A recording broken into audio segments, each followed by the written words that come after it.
Deep astro universe. आज मैं बात करूंगी वृषभ लग्न मतलब टॉरस लग्न वालों का जनवरी 2024 का महीना कैसा है।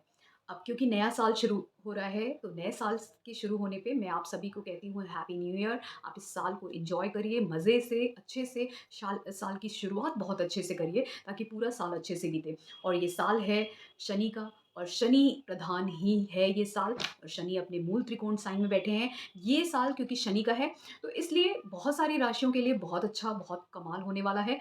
ये आप मैं तो न्यूमरोलॉजी से भी मैंने थोड़ा बहुत कनेक्ट करके ईयरली प्रेडिक्शन दिया है, लेकिन आपका पर्सनलाइज़ चार्ट अगर मैं समझूँ तो बहुत कुछ बता सकते हैं।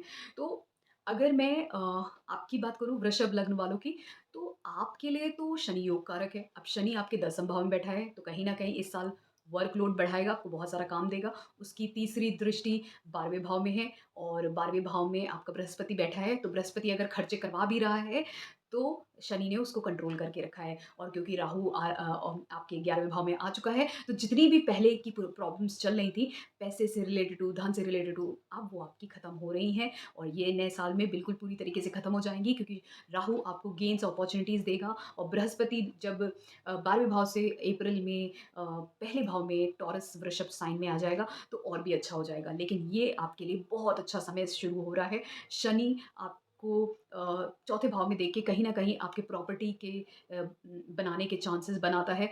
और आपकी पब्लिक इमेज भी बढ़ेगी, मतलब कहीं न कहीं आपके आस-पास के लोग आपको बहुत ज़्यादा जानने लगेंगे। और उसकी 10वीं दृष्टि जो होगी 7वें भाव पे है, तो कहीं न कहीं आप कुछ नया बिज़नेस स्टार्ट कर सकते हो और शादी के भी चांसेस बन जाते हैं। फिर आपकी बात करते हैं मैं बुध की। अब बुध की बात करूँ तो बुध अपनी जो शुरुआत कर रहा है वो वृश्चिक राशि से कर रहा है। तो बुध आपके सप्तम भाव में रहेगा, और बुध आपका दूसरे घर का और पंचम भाव का मालिक है, और ये सप्तम भाव में रहेगा। तो बुध आपकी राशि के लिए मार्केश है, क्योंकि दूसरे घर का और सप्तम भाव दूसरे घर का मालिक है और सप्तम भाव में बैठेगा। तो कहीं न कहीं ये डबल मार्किश जैसा हो जाता है। लेकिन पंचम भाव का मालिक है, सप्तम भाव में बैठा है, केंद्र में भी बैठा है। तो बुध वैसे आपके लिए अच्छा प्लैनेट है, लेकिन मार्किश का मतलब ये नहीं होता है कि आपको मार ही देगा। तो कहीं न कहीं ट्रबल के साथ आपको बहुत कुछ दे सकता है, ये चीज़ें हैं। तो ऐसा होता है कि जैसे अब ये बुध है, दूसरे घर का और सप्तम भाव का मालिक को मार्केश बोलते हैं। अब क्योंकि दूसरे घर का मालिक सप्तम भाव में बैठ गया है, तो ये डबल मार्किश जैसा हो गया, लेकिन इसको मार्किश का मतलब ये मत समझिएगा मार देगा बिल्कुल ही।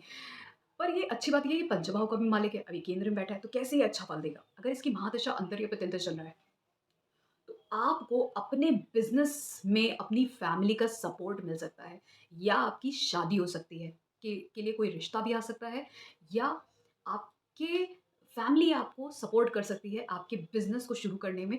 और उसमें कहीं न कहीं अ, आपकी क्रिएटिविटी का यूज़ होगा, आपके पूर्व जन्म के जो भी आपका ज्ञान है उसका यूज़ होगा, और वो कर्म ही आपको कहीं न कहीं एक दिशा देंगे आगे बढ़ने की।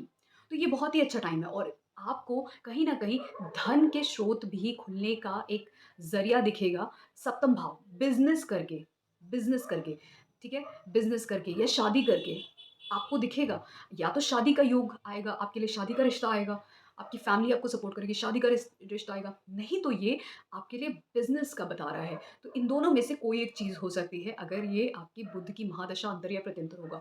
फिर बात करते हैं, बुध आगे जब बढ़ेगा और ये धनु राशि में जाएगा, तो ये आपके अष्टम भाव में जाएगा। अब दूसरे घर का मालिक अष्टम भाव में गया है, तो ये इतना भी खराब नहीं होता। दूसरा 5वें घर का मालिक जब अष्टम भाव में आया, वो भी बृहस्पति की राशि में। तो मैं एक चीज़ बता दूँ कि बुध और बृहस्पति में मित्रता होती है। लेकिन बुध और चंद्रमा में वहीं पर, चंद्रमा तो बुध को अपना समझता है, लेकिन बुध कहीं न कहीं चंद्रमा से अ अ, वैचारिक मतभेद रखता है। तो ठीक है, तो ये एक तरीके का फ्रेंडली और एनिमिटी और न्यूट्रल किस तरीके का स्टेट है दोनों के बीच में, ये बहुत मैटर करता है।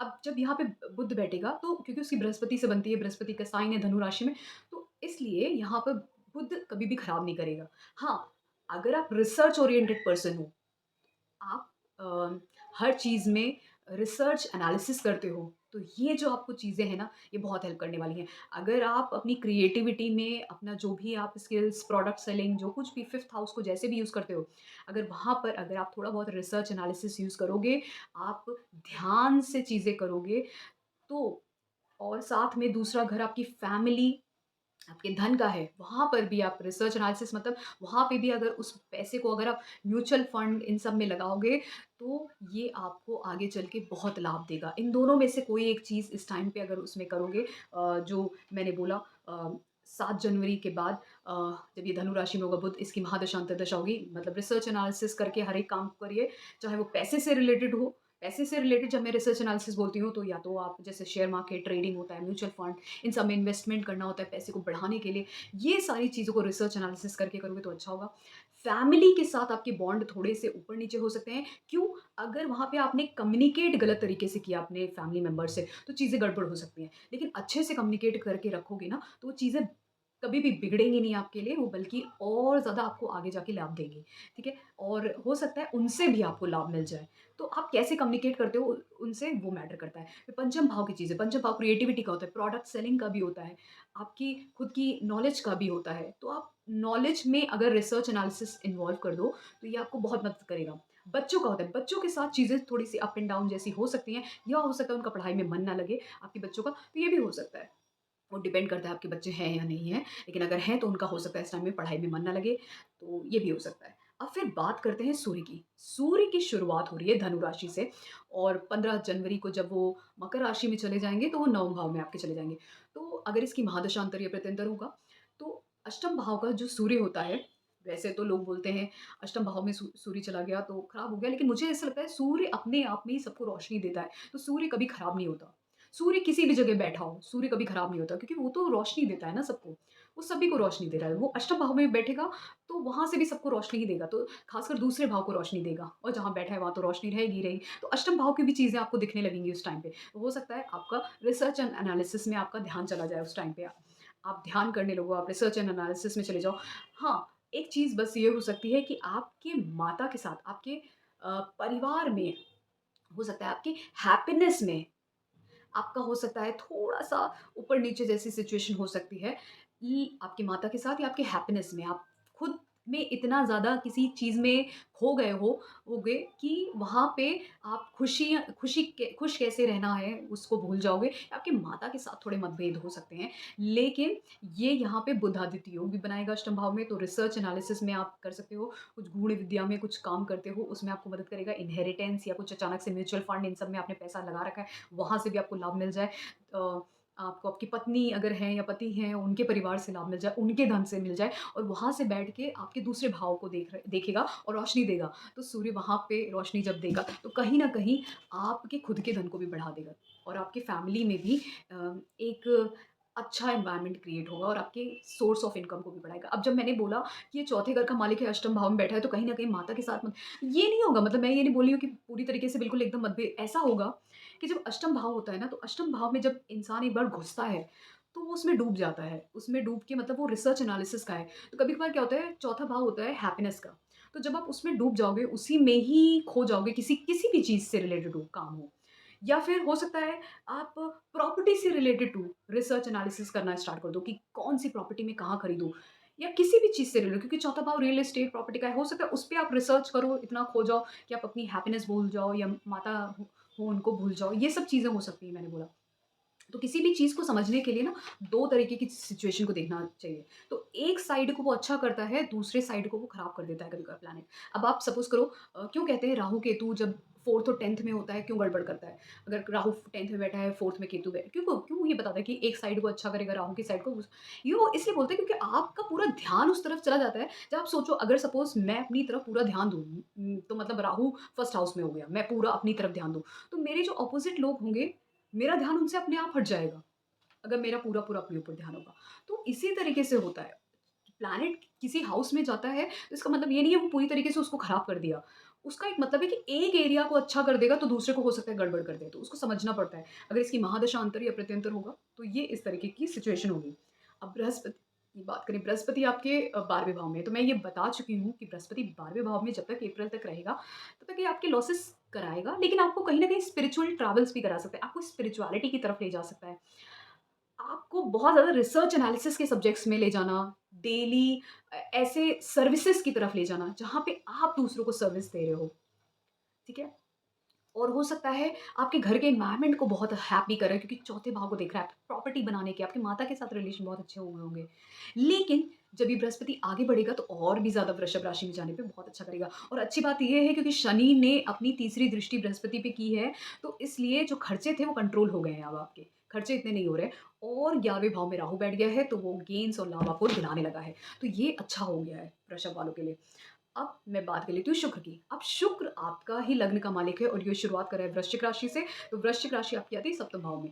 ये अच्छा है, ये कहीं न कहीं इस साल की शुरुआत ये इंडिकेट कर रहा है, कहीं न कहीं इस साल आप कोई नया बिज़नेस शुरू कर सकते हो, या फिर आपकी शादी हो सकती है। इन दोनों में से कुछ भी हो सकता है। तो बिज़नेस और शादी दोनों भी हो सकता है, या आपका सिर्फ़ बिज़नेस शुरू हो या सिर्फ़ शादी हो। इनमें से कोई भी एक प्रोबेबिलिटी बन सकती है, ये आपके लिए, अगर इसकी शुक्र की महादशा अंतरीय प्रत्यंतर में होगा। तो मैंने क्या कहा, शुक्र आपका लग्न मालिक है और आपके छठे घर का मालिक है, तो सप्तम भाव से शुरुआत कर रहा है वृश्चिक राशि से। तो आपकी या तो शादी हो सकती है, या आप बिज़नेस शुरू कर सकते हो, या ये दोनों चीज़ें हो सकती हैं, ठीक है? और फिर शुक्र 18 जनवरी को धनु राशि आपके अष्टम भाव में चले जाएँगे। अब छठे घर का मालिक अष्टम भाव में गया है, तो ये अच्छा है। आपको जो रोग, ऋण, रिपू हैं, इनसे आपको अचानक से अ, लाभ मिल सकता है। अब ये कैसा है, मैं बताती हूँ, क्यों ये अच्छा राजयोग है। अब छठा घर क्या होता है? छठा घर जो होता है ना, सर्विसेज़ देने का होता है। आप किसी को सर्विस दे सकते हो, चाहे लॉयर बन के, डॉक्टर बन के, या किसी भी तरीके की सर्विसेज़ जो आप दे सकते हो, ठीक है? वो सर्विसेज़ दे के आपको सप्तम भाव क्या है? दूसरा इंसान है, और उसका पैसा क्या है? अष्टम भाव है। तो छठे घर